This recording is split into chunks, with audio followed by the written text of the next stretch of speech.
За жалост имам приятели, имах, но и имам, които не са в православната вяра, които казват, че те не разбират службата, че не разбират какво говори свещеника, че свещениците не обясняват, не е така.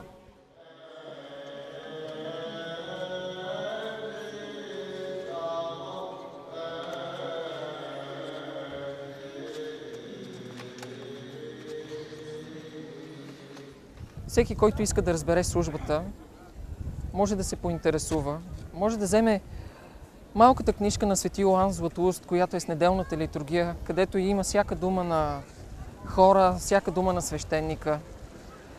Всичко е разбираемо, стига хората да искат и да търсят.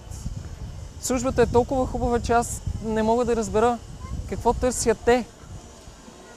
Защо трябва някой непросветен човек да им говори и да му казват, не знам как, пастир ли, пастор ли, като имаме толкова добри свещеници, които живеят в правата вяра.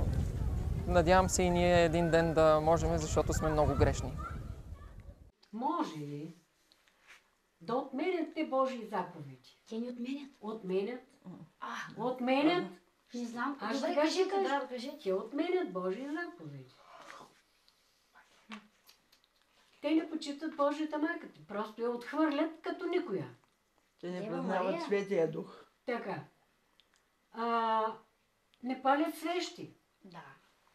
Това е отречена Божия заповед. Сега я цитирам веднага. Бог Отец никога не отменя заповедите си, нали така? Така той да не е изменник. Пише го. В Стария Завет Старе, да имаме.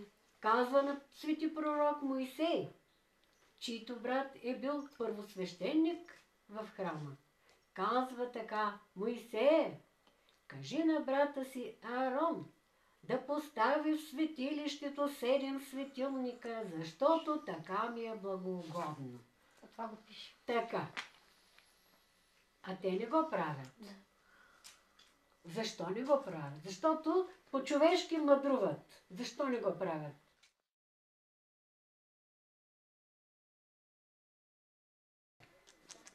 Ама да ви кажа Няма да честно, ми казваш, не, на такава дилема, Не така. ама така бях Няма объркана. Кое е Защото истината? ходите тук Кое- и там. Да, истината е една.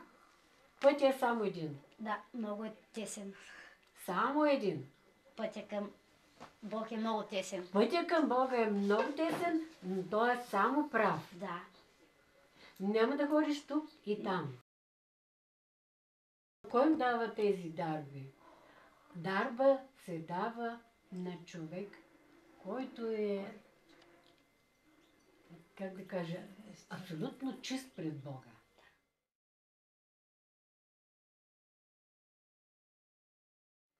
Има ли такъв там в тях? Абсолютно чист.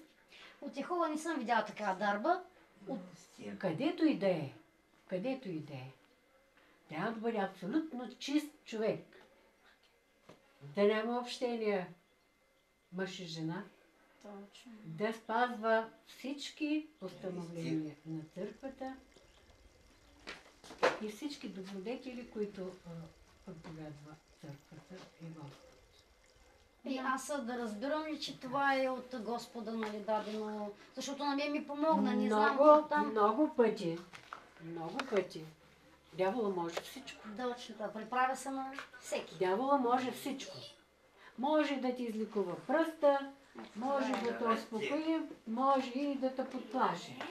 Може да ти причини болка, болест, може и да те излекува временно, след което ще станеш още по-лош. Точно така. О благочестивем, православnem българском народе, о христолюбивем воинстве, Господу помолимся.